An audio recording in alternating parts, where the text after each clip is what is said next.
Party के पनपने को, पैदा होने को रोक नहीं सकते और ये रोकना भी नहीं चाहिए। ये लोकतांत्रिक नज़रिए से ठीक नहीं है और ये स्वस्थ भावना नहीं मानी जाएगी कि अगर हम सोचें कि कोई एक ही पार्टी पनपती रहे और दूसरी पार्टियां उपजे नहीं इस देश की लोकतांत्रिक धरती से, ज़मीन से।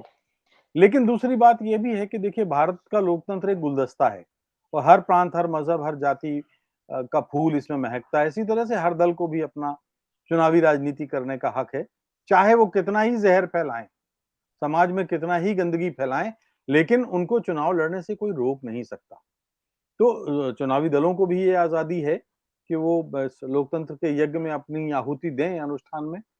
दूसरी बात ये है कि अब आम आदमी पार्टी का जो उगना है, अगर आपको याद है तो 10-11 बरस में 10-11 बरस में एक पार्टी एक आंदोलन से उपजती है, अन्ना हजारे के आंदोलन से, गैर राजनीतिक मंशा जाहिर करती है, सियासत में नहीं आने की मंशा प्रकट की जाती है, केजरीवाल खुद कहा करते थे। और जब उन उस आंदोलन के पीछे अन्ना हजारे के आंदोलन को किसने फंड किया था, कोई छिपी हुई बात नहीं है। उस आंदोलन में कुछ निष्पक्ष लोग, निर्विवाद लोग, साफ-सुथरी छवि के लोग जोड़े भी गए थे ताकि ये माना जाए कि हाँ, इस देश की धरती पर एक फिर से नए सिरे से एक आंदोलन की शुरुआत है, जो सामाजिक और सियासी शुचिता का माध्यम है। तो आप देखिए आशुतोष, किरण बेदी, प्रशांत भूषण, योगेंद्र यादव, वो जो एक लोकपाल भी आए थे, अब कहाँ हैं सब? सबको दरवाजा दिखा दिया गया क्योंकि ये सब उस पटकथा में उनका कोई रोल नहीं था जो आम आदमी पार्टी को पैदा करने के लिए कहीं और लिखी गई थी। और आपकी बहस और चर्चाओं में तो मैं लगातार 2 वर्षों से ये कह ही रहा हूं कि आम आदमी पार्टी को पैदा किया गया है तो उसका एक सियासी मकसद है। सियासी मकसद ये है कि 12-13 के आसपास माननीय प्रधानमंत्री जी अपनी सभाओं में कहते थे कि कांग्रेस मुक्त भारत करना है। और तब भी हम उन चर्चाओं में कहते थे कि किसी पार्टी से मुक्त करने की मंशा बड़ी नकारात्मक सोच वाली मंशा है। आप किसी पार्टी के बाद आप उगने की तो बात कर सकते हैं कि इस देश के ज़मीन में, इस देश के खेत में ढेर सारी फसलें दलों की उगें और पनपें। लेकिन आप ये कहें कि किसी देश की जो लोकतांत्रिक ज़मीन है उसमें कोई पार्टी मुक्त कर देना है, किसी पार्टी से अलग कर देना है, ये बड़ा नकारात्मक सोच है और ये लोकतंत्र और संवैधानिक ढांचे के अनुकूल नहीं है। तो जब आम आदमी पार्टी से ये साफ-सुथरी छवि के लोग निकल गए, तो फिर एक हुकूमत भी देनी थी। आप कल्पना कर सकते हैं कि जिस दिल्ली में भारतीय जनता पार्टी का इतना गहरा वोट बैंक हो, कि वहां आज भी मतलब आप उसमें 3-3 बार पटकनी दी जाती है भारतीय जनता पार्टी को, तो एक सरकार तो देनी पड़ेगी और आम आदमी पार्टी के लिए दिल्ली से ज्यादा मुफीद क्या हो सकता है? क्योंकि दिल्ली के बारे में दिल्ली की सरकार का जो टेंटुआ है वो केंद्र सरकार के कब्जे में है एक तरह से। तो सरकार तो केंद्र सरकार की ही होती है। तो एक सीमित आजादी देते हुए उसको अपनी पसंद का फरमाइशी प्रतिपक्ष पैदा किया गया है कि जहां उसकी मर्जी आए वहां उसको भेज दिया जाए और वहां पर ये वहीं भेजी जाती है जहां पर कि कांग्रेस का सफाया करना हो, जहां की कांग्रेस के वोट बैंक को पर चोट करनी हो। तो आप देखिए दिल्ली से कांग्रेस साफ हो गई, उसके बाद पंजाब से कांग्रेस साफ हो गई, उसके बाद गुजरात में इस पार्टी ने अपना खेल कर दिया। पिछले 2017 के चुनाव में 24,900 वोट करीब मिले थे और 0.01% वोट कांग्रेस आम आदमी पार्टी के थे।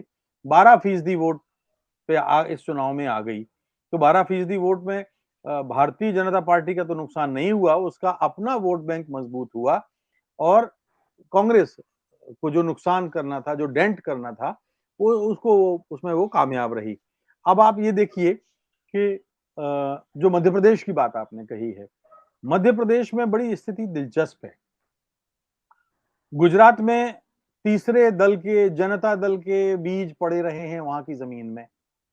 तो अपेक्षाकृत उतनी कामयाबी आम आदमी पार्टी को मतलब जो जो मिल गई 12% वो इसलिए मिल गई कि कोई ना कोई तीसरा विकल्प उपजता रहा है। मध्य प्रदेश की जो बात है, इसमें यहाँ की सियासत में दो दलों से ज्यादा कोई तीसरे दल की कभी कोई गुंजाइश नहीं रही। यहाँ के नेताओं में वीरेंद्र कुमार सखलेचा ने अपनी पार्टी बनाई, बीजेपी छोड़ के माधवराव सिंधिया ने अपनी पार्टी बनाई, कांग्रेस छोड़ के अर्जुन सिंह ने अपनी पार्टी बनाई, कांग्रेस छोड़ के। इसके पहले गोविंद नारायण सिंह ने पार्टी छोड़ी और उमा भारती ने पार्टी छोड़ी। तो कितने नेताओं ने पार्टी छोड़ी, मगर कुछ दिन के बाद, कुछ समय के बाद वो वापस समा गए। कहाँ उनकी पार्टियों का क्या हश्र हुआ हमें पता है। मध्य प्रदेश में इस साल चुनाव होने हैं। कोशिश जरूर की जाएगी कि मध्य प्रदेश में आम आदमी पार्टी चुनाव लड़े, और क्योंकि इसलिए कि अभी तो उनका कोई वोट बैंक का बड़ा बहुत ही इतिहास ऐसा नहीं है, लेकिन मध्य प्रदेश में भारतीय जनता पार्टी और कांग्रेस के बीच में 1.5% से 3-4% का अंतर आमतौर पर रहता है, जब तक कि कोई बहुत जबरदस्त लहर ना रही हो। तो अगर 1.5 से 3% वोट अगर भारतीय जनता पार्टी ये प्रयास करती है कि आम आदमी पार्टी को मिल जाएं, तो 100% वोट वो मतलब फिर ये है कि वो अपनी सरकार बना सकती है। इसमें कोई संदेह मुझे नहीं है, क्योंकि अगर कुछ सीटें कम भी पड़ेंगी तो बाद में विधायकों और सांसदों पर बोली लगाई जा सकती है, उनको खरीदा जा सकता है, जो कि हम पुराने अनेक राज्यों में हम देखते रहे हैं, कई राज्यों में हम देख भी रहे हैं। तो मध्य प्रदेश में एक तो दो घोड़ों पे उन्होंने दांव लगाया है। एक तो आम आदमी पार्टी है जिस पे को वो लड़ाएंगे, और अभी आगे आगे देखिए होता क्या है। दिलचस्प ये है कि मध्य प्रदेश में भारतीय जनता पार्टी में ज्योतिरादित्य सिंधिया का जो जाना है, और उस खेमे का जो संगम हुआ है, वो तेल और पानी का संगम है। एक भारतीय जनता पार्टी के चुनाव चिन्ह के तले दो पार्टियां एकदम स्पष्ट चल रही हैं, विभाजित हैं। कुछ भी आप कर लीजिए, वो पार्टियां मेल उनमें हो नहीं सकता। तो अब इरादा तो ये है कि किसी ना किसी बहाने, क्योंकि ज्योतिरादित्य सिंधिया अगर मान लीजिए भारतीय जनता पार्टी जीती और सरकार बनी, तो ज्योतिरादित्य सिंधिया को तो मुख्यमंत्री बनाने का मौका अभी तो नहीं मिल सकता, क्योंकि उनके बड़े आलोचक पार्टी के भीतर हैं, उनसे वरिष्ठ पार्टी के भीतर हैं। तो पहले उनका अवसर भारत बीजेपी में आएगा।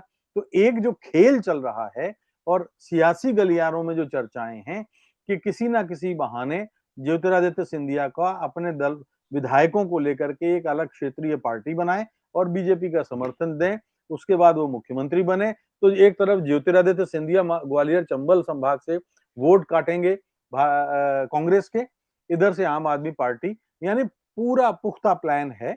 लेकिन अभी मैं इसलिए इसको बहुत अधिकृत नहीं मान सकता, कोई भी अधिकृत नहीं मान सकता, क्योंकि राजनीति में क्या होता है बहुत स्पष्ट नहीं कहा जा सकता।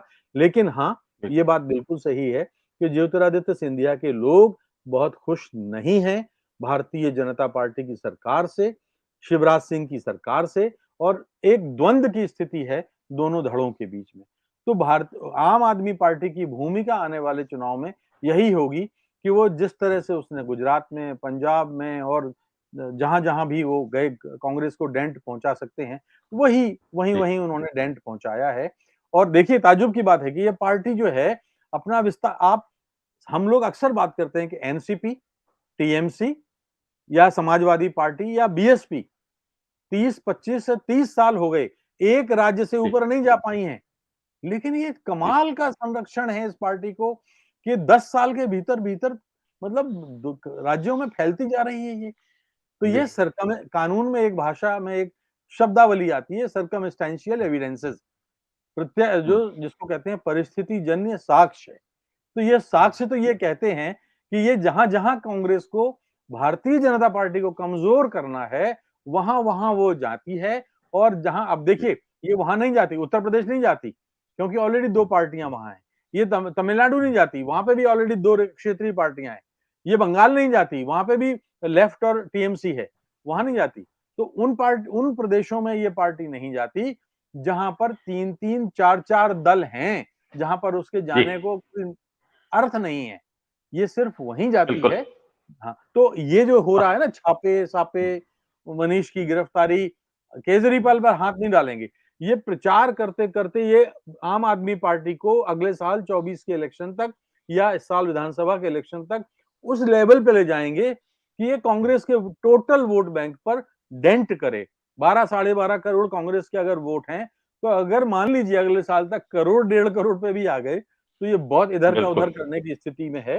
यानी ये मेरा प्रारंभिक विश्लेषण। बिल्कुल। आपने कहा दूसरी पार्टी, हालांकि बसपा राजस्थान में भी अपनी जड़ें जमाई, लेकिन वहां गहलोत जी और तमाम लोगों ने उसको अपने में मिला लिया। आपको ध्यान जी। होगा मध्य हाँ, प्रदेश में बिल्कुल मिला समाजवादी लिया, लेकिन पार्टी, मैं मध्य आपको प्रदेश मध्य में प्रदेश में भी समाजवादी हुआ था। पार्टी। मध्य प्रदेश जी में भी हुआ था, बीएसपी के 6 या जी 5 विधायक आए थे।